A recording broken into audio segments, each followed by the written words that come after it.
kung hindi po ninyo kabisado. Kaya mas mainam na panoorin po ng mga nais alam kung gawain na nagkakaroon ng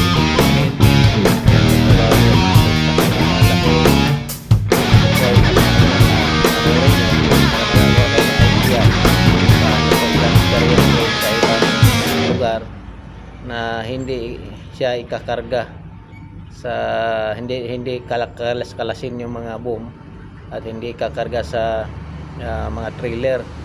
So ito siya, pwede natin patakbuhin gamit lang din ng isang trailer. So tingnan na yung mga pipe rack na ginagawa at malalaki, marami, kaya mahirap. Yan, lagi pong nakaintabay itong aming pong Korean supervisor, manager. So ito yung napakadelikado nga na gawain.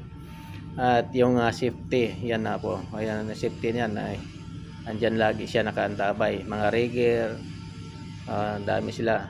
Kaya kami naman sa mga heavy equipment support, kami po ay gumagawa at bigay instruction sa mga kasama na gawin ng maayos at tama yung dapat gawin para walang aksidente, maayos yung paggawa, pag-travel sa equipment. Maraming salamat po sa inyong lahat, sa inyong panonood.